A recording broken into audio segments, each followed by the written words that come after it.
ముత్యాలమ్మ తల్లికి పెట్టుకుంటే ఆ తల్లి మన ఇంట్లో చిన్నపిల్లల్ని చల్లగా చూస్తుంది. హాయ్ ఫ్రెండ్స్, అందరికీ నమస్కారం. Welcome to Sukruthi's home. శ్రావణ మాసం వచ్చింది అంటే మనం మెయిన్గా వరలక్ష్మి వ్రతం చేసుకుంటాము. కానీ వరలక్ష్మి వ్రతం చేసుకున్న తర్వాత ఖచ్చితంగా వీలుంటే ముత్యాలమ్మ తల్లికి పెట్టుకోవాలి. చిన్నపిల్లలు ఉన్న వాళ్ళైతే ఖచ్చితంగా పెట్టుకోవాలండి. వీలు చూసుకొని మరీ పెట్టుకోవాలి. మనం వరలక్ష్మి వ్రతంకి ఎంత ఇంపార్టెన్స్ చేసుకుంటామో అలాగే ముత్యాలమ్మ తల్లికి కూడా పెట్టుకోవాలి. మేము ముత్యాలమ్మ తల్లికి ఎలా పెట్టుకుంటామో ఈరోజు వీడియోలో చూపిస్తాను. అలాగే ఎవరైనా ఆ తల్లికి చేసుకోవాలంటే కూడా ఈ విధంగా చేసుకోవచ్చు. మనం ఈ తల్లికి గురువారం కానీ ఆదివారం కానీ చేస్తాము. అయితే గుడికి వెళ్ళే వీలుంటే మాత్రం చక్కగా అన్ని వంటలు చేసుకొని, అంటే నైవేద్యాలన్నీ ప్రిపేర్ చేసుకొని గుడికి తీసుకుని వెళ్ళి అక్కడ పెట్టుకోవాలి. కానీ ఈ రోజుల్లో ముత్యాలమ్మ తల్లి గుళ్ళు దగ్గరలో ఉండట్లేదు, వెళ్ళలేకపోతున్నారు. సో అందుకే ఇంట్లో చేసుకోవచ్చు. మా అమ్మగారు అయితే ఇంట్లోనే చేసేవాళ్ళు. శ్రావణ మాసంలో కాదు, పోలాల అమావాస్య రోజుల్లో కూడా ముత్యాలమ్మ తల్లికి చేసుకునేవాళ్ళు. మనం గురువారం కానీ ఆదివారం కానీ ఉదయాన్నే నైవేద్యాలన్నీ ప్రిపేర్ చేసుకొని ఆ తల్లికి పెట్టుకోవడానికి సిద్ధం చేసుకోవాలి. ఒక పీటను ఏర్పాటు చేసుకొని దానికి చక్కగా పసుపు రాసి, అయితే పీటని మనం ఈ మధ్య జర్మన్ సిల్వరు అలా వాడుతున్నాం కదా, అలా తీసుకోవద్దు, చెక్క పీటను తీసుకోవాలి. చక్కగా దానికి పసుపు రాసి ఈ విధంగా బియ్యపిండితో అష్టదళ పద్మ ముగ్గు వేసి కుంకుమతో పసుపుతో అలంకరించాలి. చెక్కపీటలు అయితే అందరి దగ్గర ఉంటాయండి. ఒకవేళ లేకపోతే ఇంట్లో పూరీలు పామడానికి చెక్క బోర్డు ఉంటుంది కదా, దాన్నైనా వాడుకోవచ్చు. లేదంటే చాపింగ్ బోర్డు అయినా వాడుకోవచ్చు. నేల మీద పెట్టకుండా అలా చెక్క మీద పెట్టుకుంటే సరిపోతుంది. ఆ తల్లికి వేపాకులు అంటే మహాప్రీతికరము. వేపాకులుంటే చల్లగా ఉంటుంది తల్లికి. అందుకే మొత్తం వేపాకులతో అలంకరించాలి. అలాగే ఇంటి గుమ్మాలకు కూడా వేపాకులు కట్టాలి. ఇది మన ఆరోగ్యానికి కూడా చాలా మంచిదండి. వేపాకులు గుమ్మానికి కడితే దాని నుండి వచ్చే గాలిని ఇంట్లో మనం పీల్చడం వలన ఆరోగ్యానికి చాలా మంచిది. అందుకే వేపాకులు గుమ్మలు కట్టాలి. అలాగే అమ్మవారి అలంకరణ కూడా మొత్తం వేపాకులు వాడాలి. అలాగే ఒక 3 రాళ్ళు తెచ్చుకోవాలి. 3 రాళ్ళు కొంచెం నించునేటట్లుగా చూసి తెచ్చుకోవాలి. ఈ రాళ్ళని మనం ఎక్కడ పడితే అక్కడ తీసుకోకూడదు. రాళ్ళ తెట్టె అంటారు కదా, మనకి ఇంతకుముందు పల్లెటూరులో అయితే బాగా కనిపించేవి. ఆ తెట్టెల నుంచి తెచ్చుకోవాలి. ఇవి మనం ఒకసారి తెచ్చుకున్నాము అంటే భద్రపరచుకొని ప్రతి సంవత్సరం కూడా ఇవే వాడుకోవచ్చు. దీనికి మనం పసుపు రాసి బొట్లు పెడితేనే ముత్యాలమ్మ తల్లి. ఆ తర్వాత మనం పసుపుని బొట్లని అంతా కూడా చెట్లలో కడిగేసి మళ్ళీ ఈ రాళ్ళని భద్రపరచుకోవచ్చు. అలాగే ఈ తల్లికి చేసుకోవడానికి ఎటువంటి నియమాలు ఉండవండి. మనం చక్కగా చేసుకోవచ్చు. మా నాన్నమ్మ అయితే ఒక మాట చెప్పేవాళ్ళు, 3 సార్లు తిని కూడా ముత్యాలమ్మకు పెట్టుకోవచ్చు అనేవాళ్ళు. అందుకే ఉదయాన్నే లేవగానే మనం టిఫిన్ చేయొచ్చు, అలాగే భోజనం కూడా చేసేయచ్చు, ఏదైనా తినచ్చు. నైవేద్యాలన్నీ ప్రిపేర్ చేసి అమ్మవారికి పెట్టుకోవచ్చు. అయితే శ్రావణ మాసంలో పెట్టుకోవాలి అనుకుంటే మాత్రం ఖచ్చితంగా వరలక్ష్మి వ్రతం చేసుకున్న తర్వాతనే చేసుకోవాలి. అయితే వరలక్ష్మి వ్రతం అంటే మనం వ్రతంలాగా చేసుకున్నా లేదా లక్ష్మీదేవికి ఆ రోజున పూజ చేసుకున్నా పర్వాలేదు. మనం ఏ విధంగా అయితే చేస్తామో ప్రతి సంవత్సరం ఆ విధంగా చేసుకున్న తర్వాత లక్ష్మీదేవికి ముత్యాలమ్మ తల్లికి అయితే పెట్టుకోవాలి. ఇక్కడ చూపిస్తున్న విధంగా రాళ్ళకి కుంకుమతో అలంకరించుకుంటే అప్పుడు ముత్యాలమ్మ తల్లి అవుతుంది. ఇప్పటి నుండి ఆ తల్లిని మనం వేపాకుల మీద నిలుపుకొని పూజించాలి. మన వీలుని బట్టి శుక్రవారం రోజున వరలక్ష్మి వ్రతం చేసుకుంటాం కదా, తర్వాత వచ్చే ఆదివారం రోజు కానీ గురువారం రోజు కానీ లేదా శ్రావణ మాసం వెళ్ళేలోపు ఏదో ఒక రోజు, అంటే గురువారం కానీ ఆదివారం కానీ చేసుకోవచ్చు. వెంటనే వరలక్ష్మి వ్రతం పోయిన ఆదివారం రోజే చేసుకోవాలని నియమం అయితే లేదండి. మనం ఇలా చేసాము అంటే ఆ తల్లి యొక్క చూపు మన పిల్లల మీద ఉంటుంది. పిల్లలు చాలా ఆరోగ్యంగా ఉంటారు. పిల్లల ఆరోగ్యం కోసం ముత్యాలమ్మ తల్లిని పెట్టుకుంటే చాలా మంచిది. చిన్నపిల్లలు ఉన్న వాళ్ళు ఖచ్చితంగా పెట్టుకోవాలి అంటారండి. ఎందుకంటే మనకి శ్రావణ మాసంలో వర్షాలు స్టార్ట్ అయిపోయి ఎక్కువగా పిల్లలకి ఆరోగ్యం పాడవుతూ ఉంటుంది కదా. సో ఆ అమ్మకి పెట్టుకుంటే పిల్లలకి ఎటువంటి అనారోగ్య సమస్య కూడా రాదు. ఆ అమ్మవారిని నిలుపుకున్న తర్వాత అమ్మవారికి గారెల మాల, బూరెల మాల వేయాలి. అందుకే వాటి కోసం దారాలు తయారు చేస్తున్నాను. 3 పోగులు కానీ 5 పోగులు కానీ దారం తీసుకొని దానికి చక్కగా పసుపు రాసి గారెల మాల కోసం, బూరెల మాల కోసం సిద్ధం చేసుకోవాలి. అలాగే అమ్మవారి దగ్గర తోరాలు పెట్టుకోవాలి. మనం 5 తోరాలు పెట్టుకుంటే ఒక తోరం అమ్మవారికి ఉంచి మిగతా 4 తీసుకోవాలి. ఇంట్లో ఎంతమంది ఉంటే దాన్ని బట్టి తోరాలు తయారు చేసుకోండి. ఒకవేళ ఎక్కువ మంది ఉంటే 9 తోరాలు తయారు చేసుకొని ఒక తోరం అమ్మవారి దగ్గర పెట్టి మిగతా 8 తోరాలు ఇంటికి తెచ్చుకోండి. తోరాలు ఒక్క ఇంట్లో వాళ్ళే కాదండి, ఎవరైనా కట్టుకోవచ్చు. మనం మనస్ఫూర్తిగా వాళ్ళ యొక్క ఆరోగ్యం బాగుండాలని ఇస్తే చాలా మంచిది. ఎవరికైనా కట్టొచ్చు ఈ తోరాలు. ఇంట్లో పెద్దవాళ్ళు చిన్నవాళ్ళు అందరూ కట్టుకోవచ్చు. నేనైతే ఇక్కడ 5 తోరాలు పోస్తున్నాను. అయితే ఈ తల్లి దగ్గర పెట్టుకునే తోరాలైతే మనం ఎటువంటి తమలపాకు కానీ పువ్వులు కానీ కట్టము. దారాన్నే 5 పువ్వులు కానీ 9 పువ్వులు కానీ పోసి చక్కగా పసుపు రాస్తాము. మనం ఈ పూజ చేసుకోవడానికి మాకు ఆచారం లేదు, సాంప్రదాయం లేదు అస్సలు అనుకోవద్దండి. ప్రతి ఒక్కరూ కూడా వీలుంటే చేసుకోండి, చాలా మంచిది. చిన్నపిల్లలు ఉన్న వాళ్ళైతే ఖచ్చితంగా చేసుకోండి. అయితే నైవేద్యాల విషయాలకు వస్తే మనం నైవేద్యంగా ఏం పెట్టాలి అనేది సాంప్రదాయాన్ని బట్టి ఉంటుంది. కానీ అమ్మవారికి పెరుగన్నం కలిపి పెట్టినా సరే చాలా ఇష్టము. మనం ఎటువంటి నైవేద్యాలు చేయలేకపోయినా సరే పెరుగన్నం కలిపి అమ్మవారికి సమర్పించండి, చాలా మంచిది.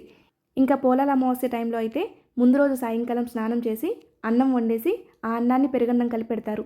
మరుసటి రోజు ఉదయాన్నే ముత్యాలమ్మ తల్లికి అది సమర్పిస్తారు. అంటే చద్ది పెరుగన్నం సమర్పిస్తారు. అమ్మవారికి ఎంతో ఇష్టమట. మా నానమ్మ వాళ్ళు అలాగే కలిపి పెట్టేవాళ్ళట. మేము కూడా కొన్ని పాటిస్తూ ఉంటాము. మేమైతే ముత్యాలమ్మ తల్లికి పరమాన్నము, గారెలు, పులిహోర, బూరెలు, అన్నము, కూరలు, పులగము, బెల్లము కలిపి పెడుతూ ఉంటాము. మన ఇష్టమండి. మన ఓపికను బట్టి, మన వీలుని బట్టి మనం ఏదైనా పరమాన్నమైనా చేసి అమ్మవారికి సమర్పించవచ్చు. అమ్మవారికి పెట్టుకుంటే చాలా మంచిది. నాన్ వెజిటేరియన్స్ అయితే అమ్మవారి దగ్గర కోడిని, మేకని కోసి సమర్పిస్తూ ఉంటారు. ఇక్కడ చూపిస్తున్న విధంగా బూరెల మాల, గారెల మాల తయారు చేయాలి. ఇక్కడ గారెల మాల తయారు చేశాను. ఈ గారెల మాలలో 5 గారెలు కానీ 9 గారెలు కానీ ఉండాలి. లేదా 11 గారెలతో కూడా మాల తయారు చేయొచ్చు. అలాగే బూరెల మాల కూడా చేయాలి. బూరెల మాలకు కూడా 5 బూరెలు కానీ 9 బూరెలు కానీ 11 బూరెలు కానీ కూర్చోచ్చు. బూరెల మాల చేయాలి అనుకునేటప్పుడు బూరెలకి మధ్యలో హోల్ పెట్టుకోండి. నార్మల్గా అయితే మనం బూరెలకి హోల్ లేకుండా చేస్తూ ఉంటాం కదా, కానీ ఇక్కడ దారంతో కూర్చాలి కాబట్టి మధ్యలో హోల్ పెట్టేసి దండ చేసుకోవడానికి వీలుగా బూరెలు చేసుకోండి. పూజ తర్వాత ఈ మాలలో ఏం చేయాలనేది కూడా నేను వీడియోలో చివరిలో చూపిస్తాను. గోధుమ పిండిలో బెల్లం నీళ్లు కలిపి బూరెలు చేయాలి. అయితే ఆ నీళ్లు కూడా వేడి నీళ్లు కలిపితే బూరెలు మెత్తగా వస్తాయి. మధ్యలో హోల్ కూడా స్ట్రాతో పెట్టుకుంటే మీకు దారం గుచ్చడానికి వీలుగా ఉంటుంది. ఎందుకంటే గోధుమ పిండి కాబట్టి సాగుతూ ఉంటుంది. మనం ఎంత హోల్ పెట్టినా దగ్గరకు వచ్చేస్తూ ఉంటుంది పిండి. అందుకే స్ట్రాతో గుచ్చి మనం హోల్ పెట్టుకున్నట్లయితే హోల్ నీట్గా ఉంటుంది. అలాగే దారం గుచ్చడానికి ఈజీగా ఉంటుంది. ఇలా 9 బూరెలతో 9 గారెలతో దండలు అలాగే తోరాలు సిద్ధం చేసి పెట్టుకోవాలి. ముత్యాలమ్మ తల్లికి పసుపు, కుంకుమ, గంధము, అక్షింతలు, పుష్పము సమర్పించాలి. ఒకవేళ గుడికి వెళ్ళి అక్కడ ముత్యాలమ్మ తల్లికి పెట్టుకోవాలి అనుకుంటే కూడా గారెల మాల, బూరెల మాల అన్నీ కూడా ఇంటి దగ్గరే సిద్ధం చేసుకొని బాక్స్లో పెట్టేసుకొని తీసుకొని వెళ్ళి అక్కడ అమ్మకు సమర్పించవచ్చు. మనం ఇంట్లో చేసుకునే పూజా విధానం మొత్తం కూడా గుళ్ళో చేయాల్సి ఉంటుంది. మీరు పూజ చూస్తూ ఉండండి. నేను మధ్య మధ్యలో వాయిస్ ఇస్తూ చెప్తూ ఉంటాను.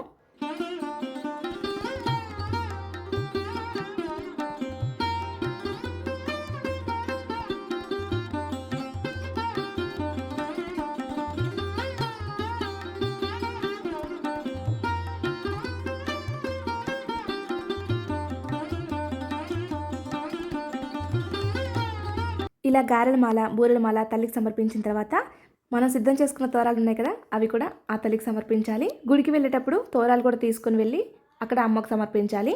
ఈ తోరాలు మనం పూజ చేసేంతసేపు కూడా అమ్మ దగ్గర ఉంటాయి కాబట్టి తర్వాత మనం వీటిని కట్టుకోవడం వలన ఆరోగ్యానికి చాలా మంచిది. మనకు ఒక రక్షలాగా ఉంటాయి. ఈ తోరాలు ఎవరైనా కట్టుకోవచ్చండి. ఇంట్లో చిన్నపిల్లల నుండి పెద్దవాళ్ళ వరకు ఎవరైనా కట్టుకోవచ్చు. సువాసన స్త్రీలు కూడా కట్టుకోవచ్చు. తోరాలన్నీ కూడా ఇలా అమ్మవారికి సమర్పించాలి. అలాగే దీపారాధన చేయాలి. అమ్మవారు గ్రామదేవత. మనం దీపారాధన చేసేటప్పుడు కూడా మట్టి ప్రమిదల్లోనే దీపారాధన చేయాలి. అమ్మకి వేపాకుల అలంకరణ, చెక్కపీట మీద నిలుపుకోవడము, మట్టి ప్రమిదల్లో దీపారాధన చేయటం ఇవన్నీ కూడా ఆ తల్లికి చాలా ఇష్టం. దీపారాధన చేసిన తర్వాత దీపారాధన కుందిలో కొంచెం నూనెను వడ్డించి అక్షింతలు, పుష్పం సమర్పించాలి. అలాగే అగరవత్తులతో ధూపం చూపించాలి. మనం ఆ తల్లికి చేసుకునేది చాలా చిన్న పూజ, కానీ ఫలితం మాత్రం చాలా బాగుంటుంది. మనం ఆ తల్లికి చేసుకున్నాము అంటే పిల్లల్ని చల్లగా చూస్తుంది ఆ తల్లి. ఇంట్లో పిల్లలకి అమ్మవారు పోసింది అంటాం కదా, అప్పుడు కూడా ముత్యాలమ్మ తల్లికి పెట్టుకుంటూ ఉంటాము. ఎందుకంటే పిల్లల్ని చల్లగా చూస్తుంది అని అమ్మవారు పోసింది అనుకొని భావించి మనం అమ్మవారికి పూజ చేసుకుంటాము. అందుకే పిల్లలు ఎప్పుడు చికాకు చేస్తున్నా సరే మనం ఆ తల్లికి పెట్టుకుంటే చాలా మంచిది. అలాగే ముత్యాలమ్మ తల్లికి చీరను చూపించాలి. ముత్యాలమ్మ తల్లి సువాసిని అమ్మవారు. అందుకే మనం పసుపు, కుంకుమ ఏం పెట్టకుండా ఉత్తి చీరనే పెట్టుకుంటాము. అయితే ఈ తల్లి దగ్గర పెట్టుకునే చీర డార్క్ కలర్స్ తీసుకోకూడదు, లైట్ కలర్స్ మాత్రమే పెట్టుకోవాలి.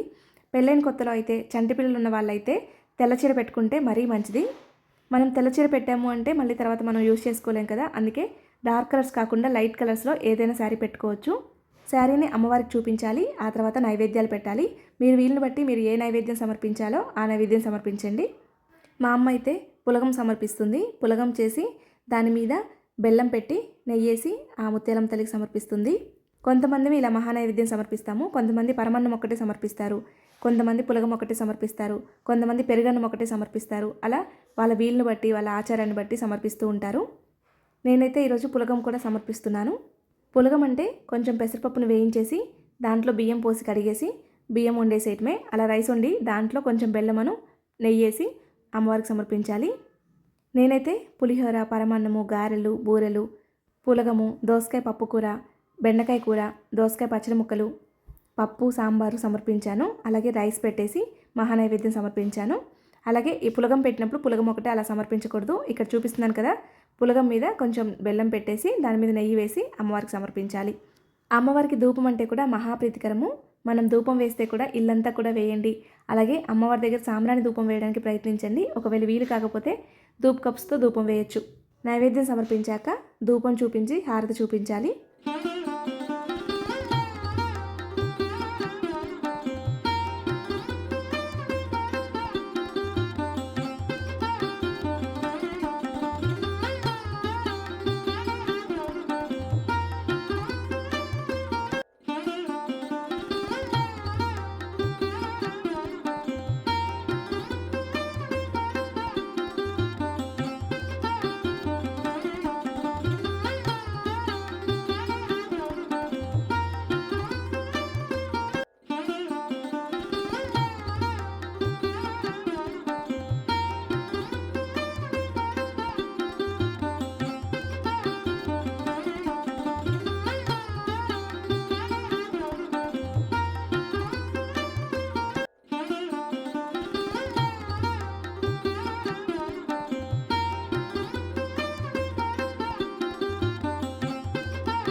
మనం ఈ తల్లికి పెట్టుకున్నప్పుడు మనమే స్వయంగా ఆ తల్లికి తినిపిస్తాము. చాలా సంతోషంగా ఉంటుంది.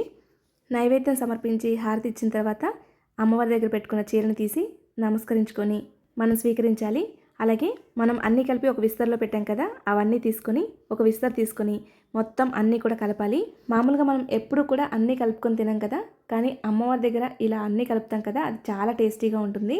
అమ్మవారికి తినిపించిన తర్వాత మళ్ళీ మనం ఇది ప్రసాదంగా స్వీకరిస్తాం కదా, అది చాలా టేస్టీగా ఉంటుంది. ఈ ప్రసాదం కోసం మనం 1 year వరకు వెయిట్ చేయాలి. ఎందుకంటే ముత్యాలం తల్లి దగ్గర పెట్టుకుంది మాత్రమే అంత టేస్టీగా ఉంటుంది. మనం సమర్పించిన గారెలు, బూరెలు, పరమాన్నం, పులిహార ప్రతిదీ కూడా కలపాలి. గారెలు, బూరెలు అయితే ముక్కలు చేసి అన్నంలో కలిపేసేయాలి. ఇలా అన్నం మొత్తాన్ని కలిపిన తర్వాత ఇప్పుడు మనం అమ్మవారి ముందు ఒక 3 తమలపాకులు పెట్టుకోవాలి. లేదా మోదుగాకులు ఉంటాయి కదా, మోదుగాకులైనా సరే ఒక్కొక్కటిగా పెట్టుకోవచ్చు. మనం అమ్మవారి దగ్గర అంటే గుడికి తీసుకువెళ్తే మాత్రం ఇలా అమ్మవారి ముందే కలిపి అక్కడే అమ్మవారికి తినిపించాలి. 3 విస్తరులాగా 3 ఆకులు సిద్ధం చేసుకొని ఇప్పుడు కొద్ది కొద్దిగా అమ్మవారికి తినిపించాలి. 3 సార్లు తినిపించాలి. అమ్మవారికి తినిపించి మనం ఏర్పాటు చేసుకున్న విస్తర్లో పెట్టాలి. అలా ఒక్కొక్క విస్తర్లో 3 సార్లు తినిపించి పెట్టాలి. అలాగే నీళ్లు తాపించాలి. అమ్మవారికి నీళ్లు తాపించాలి.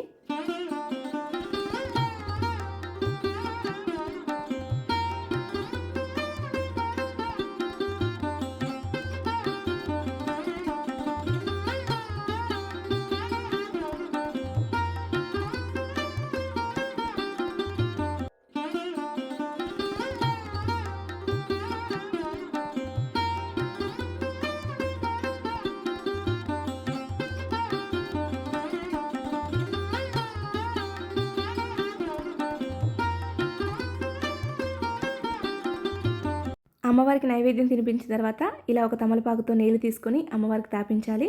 మనం ఏర్పాటు చేసుకున్న విస్తర్లోనే వదలాలి. అమ్మవారికి నైవేద్యం తినిపించి నీళ్లు తాపిస్తే పూజ పూర్తయినట్లే. తర్వాత అమ్మవారి దగ్గర పెట్టిన నైవేద్యాన్ని మనం ప్రసాదంగా స్వీకరించాలి.